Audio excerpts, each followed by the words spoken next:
ਜੋ medical councillor ਨੇ, ਤੁਸੀਂ ਕਿਸੇ ਵੀ ਹੈਲਥ ਵਾਲੀ ਜਗ੍ਹਾ ਤੇ ਜਾਂਦੇ ਹੋ ਜਿੱਥੇ ਤੁਸੀਂ ਆਪਣਾ ਇਲਾਜ ਕਰਵਾਉਣਾ ਹੈ, ਸਭ ਤੋਂ ਪਹਿਲਾਂ ਇਹਨਾਂ ਲੋਕਾਂ ਨਾਲ ਤੁਹਾਡੀ ਮੁਲਾਕਾਤ ਹੁੰਦੀ ਹੈ ਔਰ ਇਹਨਾਂ ਨੇ ਹੀ ਤੁਹਾਨੂੰ ਰਾਹ ਪਾਉਣਾ ਹੁੰਦਾ ਹੈ ਕਿ ਅਸੀਂ ਕੀ ਇਲਾਜ ਕਰਾਉਣਾ, ਕਿਹੜੇ ਡਾਕਟਰ ਕੋਲ ਜਾਣਾ, ਕੀ ਸਾਡੀ ਸਮੱਸਿਆ ਹੈਗੀ। ਜਦੋਂ ਇਹ ਤੁਹਾਡੀ ਗੱਲ ਸਮਝਣਗੇ ਫਿਰ ਅੱਗੇ ਦੀ ਗੱਲ ਤੁਰਦੀ ਹੈ। ਇਸ ਕਰਕੇ ਇਹਨਾਂ ਦਾ ਰੋਲ ਸਾਰਿਆਂ ਨਾਲੋਂ ਇੰਪੋਰਟੈਂਟ ਹੈ ਕਿ ਉਹ ਜਿੱਥੇ ਤੁਸੀਂ ਵੜਨਾ ਹੁੰਦਾ ਉੱਥੇ ਜਿਹੜੇ ਤੁਹਾਨੂੰ ਚੰਗੇ ਗਾਈਡ ਕਰਨ ਵਾਲੇ ਮਿਲ ਜਾਣ, ਉਸ ਤੋਂ ਬੈਸਟ ਗੱਲ ਕੋਈ ਨਹੀਂ ਹੋ ਸਕਦੀ।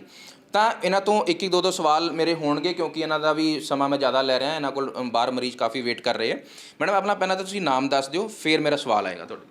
मेरा नाम डॉक्टर चंद्रदीप कौर है। मैं ENT मेडिकल काउंसलर हूँ। डॉक्टर लवकेश सर के अंडर मैं ENT medical counsellor as a work कर रही हूँ। तो बेसिकली हमारे पास क्या रहता है कि हमारा जो फर्स्ट है, जो हमारा फर्स्ट ਤੁਹਾਡੇ ਕੋਲ ਮੈਂ ਸਵਾਲ ਮੇਰਾ ਇਸ ਕਰਕੇ ਵੀ ਆ ਰਿਹਾ ਕਿ ਜੋ ਇੱਥੇ ਮਰੀਜ਼ ਆਉਂਦੇ ਹੈ ਉਹ ਮੈਂ ਹੀ ਮੰਨ ਕੇ ਚੱਲਾਂ ਕਿ ਚੰਡੀਗੜ੍ਹ ਦੇ ਤਾਂ ਸਾਰੇ ਹੋਣਗੇ ਨਹੀਂ, ਕੋਈ ਦਿੱਲੀ ਤੋਂ ਵੀ ਹੋਏਗਾ, ਕੋਈ ਨੋਇਡਾ ਤੋਂ ਵੀ ਹੋਏਗਾ ਜਾਂ NRI ਵੀ ਹੋਣਗੇ, ਹੈ ਨਾ। ਇਹਨਾਂ ਸਾਰੇ ਲੋਕਾਂ ਨੂੰ ਕਿਵੇਂ ਟਰਸਟ ਬਣਦਾ ਹੈ ਕਿ ਇੱਥੇ ਅਸੀਂ ਆਈਏ, ਤੁਸੀਂ ਕਿਉਂਕਿ ਜੋ ਤੁਸੀਂ ਗਾਈਡ ਕਰੋਗੇ ਉਸ ਦੇ ਮੁਤਾਬਕ ਹੀ ਉਹ ਅੱਗੇ ਵਧਣਗੇ, ਤਾਂ ਕਿੱਥੋਂ ਕਿੱਥੋਂ ਫੁੱਟਫਾਲ ਹੁੰਦੀ ਹੈ ਤੁਹਾਡੇ ਕੋਲ? देखिए, चंडीगढ़ के अलावा और बाकी हमारे पास जम्मू कश्मीर के पेशेंट्स हैं और हमारे पास दिल्ली के पेशेंट्स हैं। हमारे पास पेशेंट इवन जो है साउथ से भी आते हैं। अच्छा। इंटरनेशनल पेशेंट्स भी हमारे साथ बहुत सारे, ऑस्ट्रेलिया, कनाडा और उसके बाद दुबई से बहुत सारे पेशेंट्स हैं। तो इन पेशेंट्स के साथ हम जो है जुड़ते हैं। हम इन पेशेंट्स के साथ जुड़ के उनकी बात सुनते हैं, उनकी सारी समस्या को जानते हैं कि उनकी हिस्ट्री क्या रही है, वो कैसे इससे सफ़र कर रहे थे, क्या उनकी प्रॉब्लम्स थी। फिर हम उनकी क्वेरीज़ का आंसर करते हैं। ਮੰਨ ਲਓ ਕਿ ਮੈਂ ਇਹ ਤੁਹਾਡਾ ਵੀਡੀਓ ਦੇਖਣ ਤੋਂ ਬਾਅਦ, ਇਹ PTC ਦਾ ਵੀਡੀਓ ਦੇਖਿਆ, ਕੋਈ ਕੈਨੇਡਾ 'ਚ ਬੈਠਾ ਹੈ, ਉਹਨੇ ਆਉਣਾ 2 ਮਹੀਨੇ ਬਾਅਦ ਔਰ ਉਹਨੂੰ ਇਹ ਸਮੱਸਿਆ ਵੀ ਹੈਗੀ ਹੈ, ਤੇ ਉਹ ਤੁਹਾਡੇ ਨਾਲ ਆਨਲਾਈਨ ਪਹਿਲਾਂ ਜੁੜਨਾ ਚਾਹੇਗਾ ਨਾ। ਕੋਈ ਆ ਕੇ ਸਿੱਧਾ ਤਾਂ ਹੀਲਿੰਗ ਹਸਪੀਟਲ ਆ ਨਹੀਂ ਜਾਏਗਾ, ਉਹਨੂੰ ਹੋਰ 100 ਕੰਮ ਹੋਣਗੇ, ਜਾਂ ਉਹ ਨਹੀਂ ਵੀ ਆਉਣਾ ਚਾਹੁੰਦਾ ਹੋਏਗਾ, ਪਹਿਲਾਂ ਆਪਣਾ R&D ਕਰੇਗਾ। तो ऑनलाइन कोई फैसिलिटी देंगे हो कंसल्टेशन दी उन्होंने? बिल्कुल, ऑनलाइन कंसल्टेशन जो भी है वो भी अवेलेबल है हमारे पेशेंट्स के साथ। जो पेशेंट जो है नहीं आ सकते, कुछ महीने का वो बोलेंगे कि हम नेक्स्ट मंथ आ सकते हैं या हम अभी बाहर हैं, हम नहीं आ सकते, या कोई भी उनकी पर्सनल स्लॉट होता है या तुसी फिर कॉन्टैक्ट करके उन्होंने टाइम बुक कर दो? उनकी प्रॉपर स्लॉट जो है अरेंज करवाते हैं और डॉक्टर्स के साथ जो है, जो डॉक्टर लवकेश मित्तल है उनके साथ हम उनकी प्रॉपर कंसल्टेशन करवाते हैं। पहले हम उनके साथ बातचीत करके उनकी सारी हिस्ट्री जान के, जो भी रही है उनकी, जो भी हिस्ट्री थी, जो भी उनके सिम्टम्स हैं, सब कुछ जान के फिर डॉक्टर साहब के साथ हम उनकी कंसल्टेशन करवाते हैं प्रॉपर। फिर सर उनको प्रॉपर गाइड करते हैं ऑनलाइन कंसल्टेशन के थ्रू, जो भी उनकी क्वेरीज रहती हैं। फिर वो यहाँ पे जब भी फिजिबल होते हैं वो आपके हमें कंटैक्ट करके यहाँ पे आके सर को दिखा सकते हैं। जिवें तुसीं दुबई की गल की, दुबई तो बहुत ज़्यादा समा नहीं है, जो टाइम जोन बहुत फर्क नहीं है इंडिया और दुबई का, पर कोई कैनेडा है, कोई US है, ਉਹਦਾ ਟਾਈਮ ਜ਼ੋਨ ਦਾ ਵੀ ਫਰਕ ਪੈਂਦਾ। ਕੋਈ ਜੌਬ ਤੇ ਵੀ ਜਾਂਦਾ, ਸਾਡੇ ਤਾਂ ਇਹ ਵੀ ਚਲੋ ਜੌਬ 'ਚ 2 ਘੰਟੇ ਨਿਕਲ ਕੇ ਕਿਤੇ ਹੋਰ ਚਲੇ ਜਾਓ, ਕੰਮ ਕਰਿਆ ਹੋ, ਪਰ ਉੱਥੇ ਪੋਸੀਬਲ ਨਹੀਂ ਹੁੰਦਾ। ਤੇ ਟਾਈਮ ਜ਼ੋਨ ਨੂੰ ਕਿਉਂ ਮੈਨੇਜ ਕਰਦੇ ਹੋ? ਫੋਰ ਐਗਜ਼ਾਮਪਲ ਕਿ ਇੱਥੇ ਦਿਨ ਹੈ, ਉੱਥੇ ਬੰਦੇ ਦੀ ਰਾਤ ਹੈ, ਤੇ ਕੋਈ ਇਸ ਤਰ੍ਹਾਂ ਦਾ ਵੀ ਡਾਕਟਰਸ ਉਸ ਤਰ੍ਹਾਂ ਵੀ ਅਵੇਲੇਬਲ ਹੁੰਦੇ, ਜੇ ਕਿਸੇ ਦਾ ਦਿਨ ਹੋਏ ਸਾਡੀ ਰਾਤ ਹੋਵੇ, तो फिर किवें मैनेज कर दो? हमारे पास देखिए रात को भी अवेलेबल रहता है स्टाफ पूरा। अच्छा। उसके साथ हम बातचीत जो है कर सकते हैं इंटरनेशनल पेशेंट के साथ। 24 आवर जो है हमारे साथ यहाँ स्टाफ जुड़ा रहता है, जो कि पेशेंट्स को गाइड करता है।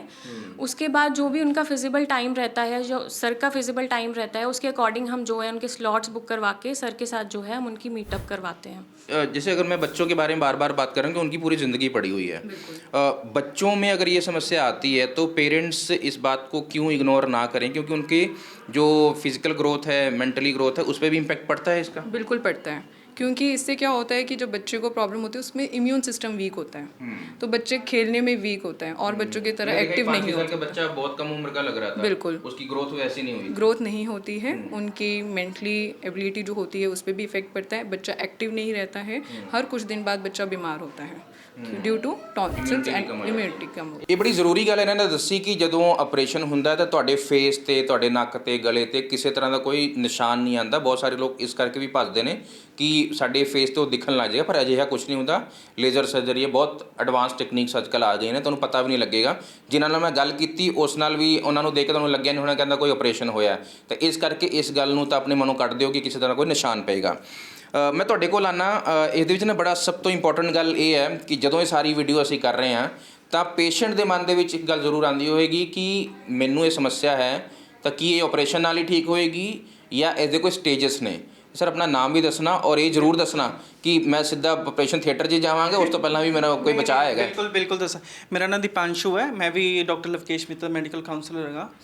ਤੇ ਆਪਾਂ ਬੇਸਿਕਲੀ ਇਹੀ ਮੇਨ ਕੁਐਸਚਨਸ ਹੁੰਦਾ ਹੈ ਕਿ ਜਿਵੇਂ ਤੁਸੀਂ ਸਰਜਰੀ ਕਰਦੇ ਹੋ, ਨਹੀਂ ਆਪਣੇ ਕੋਲ ਦੋਨੋਂ ਸਿਸਟਮ ਅਵੇਲੇਬਲ ਨੇ, ਐਜ਼ ਆ ਮੈਡੀਕਲ ਮੈਨੇਜਮੈਂਟ ਵੀ ਹੈ, ਐਜ਼ ਆ ਸਰਜੀਕਲ ਵੀ ਹੈ। ਆਪਾਂ ਸਭ ਤੋਂ ਪਹਿਲਾਂ ਪੇਸ਼ੈਂਟ ਦੇ ਟੈਸਟ ਵਗੈਰਾ ਕਰਾਉਂਦੇ ਆ ਜੀ। ਟੈਸਟ ਵਗੈਰਾ ਕਰਾਉਣ ਤੋਂ ਬਾਅਦ ਹੀ ਆਪਾਂ ਅੱਗੇ ਉਹਦੇ ਪੈਰਾਮੀਟਰਸ ਚੈੱਕ ਕਰਨ ਤੋਂ ਬਾਅਦ ਹੀ ਦੱਸਦੇ ਹਾਂ ਕਿ ਇਹ ਜਿਹੜਾ ਪੇਸ਼ੈਂਟ ਆਪਾਂ ਸਰਜਰੀ ਕੰਫਰਟੇਬਲ ਰਹੇਗੀ ਉਹਦੇ ਵਾਸਤੇ medical management, but it totally depends on parameters. ਅੱਛਾ। ਬਿਨਾ ਪੈਰਾਮੀਟਰ ਚੈੱਕ ਕਰੇ ਆਪਾਂ ਇਦਾਂ ਨਹੀਂ ਹੈ ਕਿ ਪੇਸ਼ੈਂਟ ਨੂੰ ਬੁਲਾਇਆ ਸਿੱਧਾ ਹੀ ਆਪਾਂ ਕਹਿੰਦੇ ਪੰਜਾਬੀ ਸਿੱਧਾ ਹੀ ਲਟਾਤਾ, ਇਦਾਂ ਦਾ ਕੋਈ ਸਾਡੇ ਨਾ ਕਿ ਜੇ ਆਪਰੇਸ਼ਨ ਅਸੀਂ ਨਹੀਂ ਵੀ ਕਰਾਂ ਤਾਂ ਫਿਰ ਕੀ ਤੁਸੀਂ ਮੈਡੀਸਨ ਵਗੈਰਾ ਦਿੰਦੇ ਹੋ ਜਾਂ ਕੁਝ? ਨਹੀਂ ਉਹਦੇ ਕੋਲ ਹੋਰ ਵੀ ਆਪਸ਼ਨ ਨੇ ਐਕਚੁਅਲੀ। ਜੇ ਉਹਦੇ ਪੈਰਾਮੀਟਰਸ ਖਰਾਬ ਨੇ ਤਾਂ ਮੈਡੀਸਿਨਸ ਵੀ ਆਉਂਦੀਆਂ ਨੇ, ਇਦਾਂ ਦੀ ਕੋਈ ਗੱਲ ਨਹੀਂ ਕਿ ਅੱਜ ਕੱਲ੍ਹ ਹਰ ਇੱਕ ਚੀਜ਼ ਦਾ ਇਲਾਜ ਹੈਗਾ ਹੈ, ਬਟ ਅਰਲੀ ਸਟੇਜ ਤੇ ਫੜ ਲੈਂਦੇ। ਅਗਰ ਅਰਲੀ ਸਟੇਜ ਤੇ ਕਰਦੇ ਆ ਤਾਂ ਉਹਦੇ ਕੋਲ ਆਪਣਾ ਮੈਡੀਕਲ ਮੈਨੇਜਮੈਂਟ ਹੈਗਾ ਜਿਹੜਾ ਉਹ ਆਪਣੇ ਕੋਲ ਆਪਸ਼ਨਸ ਅਵੇਲੇਬਲ ਨੇ, ਬਟ ਉਹ ਗਾਈਡ ਕਰਦੇ ਨੇ ਡਾਕਟਰ ਹੀ ਗਾਈਡ ਕਰਨਗੇ, ਇਸ ਤੋਂ ਇਲਾਵਾ ਆਪਾਂ ਕੁਝ ਨਹੀਂ ਕਰ ਸਕਦੇ ਇਹਦੇ 'ਚ। ਇੱਕ ਹੋਰ ਸਵਾਲ ਹੈ ਕਿ ਜਦੋਂ ਅਸੀਂ ਇਸ ਪੂਰੇ ਸਰਜਰੀ ਦੀ ਗੱਲ ਕਰ ਰਹੇ ਹਾਂ, ਹੁਣ ਇਸ ਦੇ ਵਿੱਚ ਪੈਸਾ ਇਨਵੋਲਵ ਹੈ। ਪੈਸੇ ਦੀ ਗੱਲ ਜਦੋਂ ਆਉਂਦੀ ਹੈ ਤੇ ਹਰ ਇੱਕ ਕੋਲ ਪੈਸਾ ਨਹੀਂ ਹੁੰਦਾ ਹਸਪਤਾਲ ਵਿੱਚ ਦੇਣ ਲਈ, ਇਸ ਕਰਕੇ ਬਹੁਤ ਸਾਰੇ ਲੋਕਾਂ ਨੇ ਅੱਜ ਕੱਲ੍ਹ ਬਹੁਤ ਸਾਰੇ ਅਵੇਅਰ ਹੋ ਗਏ, ਉਹਨਾਂ ਨੇ ਕੋਲ ਹੈਲਥ ਇੰਸ਼ੋਰੈਂਸ ਵੀ ਸਾਰਿਆਂ ਨੇ ਲਿਆ ਹੋਇਆ। ਇਹ ਸਵਾਲ ਮੈਨੂੰ ਤੁਹਾਡੇ ਤੋਂ ਰਹੇਗਾ ਕਿ ਜੋ ਹੈਲਥ ਇੰਸ਼ੋਰੈਂਸ ਹੈ ਉਹ ਕਿਸ ਤਰ੍ਹਾਂ ਇੱਥੇ ਕੰਮ ਕਰਦੀ ਹੈ ਔਰ ਉਹਦਾ ਕੀ ਐਲੀਜੀਬਿਲਟੀ ਵਗੈਰਾ ਤੁਸੀਂ ਜ਼ਿਆਦਾ ਵਧੀਆ ਦੱਸ ਸਕਦੇ ਹੋ? ਬਿਲਕੁਲ, ਆਪਣੇ ਕੋਲ ਸਾਰੀਆਂ ਪੈਨਲਮੈਂਟਸ ਹੈਗੀਆਂ ਆਲਰੇਡੀ, ਠੀਕ ਹੈ। ਤੇ ਆਪਾਂ ਕੀ ਪੇਸ਼ੈਂਟ ਸਾਨੂੰ WhatsApp ਤੇ ਆਪਣੀ ਡਿਟੇਲਸ ਵਗੈਰਾ ਸ਼ੇਅਰ ਕਰਦੇ, ਕਾਰਡਸ ਵਗੈਰਾ ਜੋ ਵੀ ਹੈ, ਆਪਣਾ ਪੁਰਾਣਾ ਪ੍ਰਿਸਕ੍ਰਿਪਸ਼ਨ ਜੋ ਵੀ ਸਰ ਨਾਲ ਕੰਸਲਟ ਵਗੈਰਾ ਕਰੀਏ, ਆਪਾਂ ਉਹਦੀ ਐਲੀਜੀਬਿਲਟੀ ਚੈੱਕ ਕਰਕੇ ਪਹਿਲਾਂ ਆਪਾਂ ਉਹਦੀ ਇੰਸ਼ੋਰੈਂਸ ਤੋਂ ਆਪਾਂ ਅਪਰੂਵਲ ਲੈਂਦੇ, ਉਸ ਤੋਂ ਬਾਅਦ ਹੀ ਆਪਾਂ ਉਹਨੂੰ ਪੇਸ਼ੈਂਟ ਨੂੰ ਐਡਮਿਟ ਕਰਦੇ ਹਾਂ। ਅਗਰ if surgery is required in a medical management ਤੇ ਉਹ ਚੀਜ਼ ਆਪਣਾ ਰੀਇੰਬਰਸਮੈਂਟ ਵਾਸਤੇ ਅਪਲਾਈ ਕਰ ਸਕਦਾ।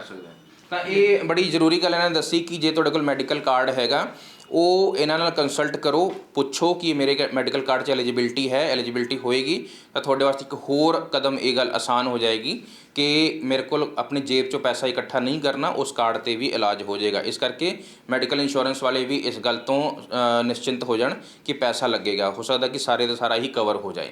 ਤੇ ਇਸ ਕਰਕੇ ਆਪਣੀ ਬਿਮਾਰੀ ਨੂੰ ਬਿਲਕੁਲ ਇਗਨੋਰ ਨਾ ਕਰੋ, ਡਾਕਟਰ ਕੋਲ ਆਓ। ਇਹ ਤੁਹਾਡੇ ਸਰੀਰ ਦਾ ਮਸਲਾ, ਤੁਹਾਡੀ ਜ਼ਿੰਦਗੀ ਦਾ ਮਸਲਾ ਹੈ।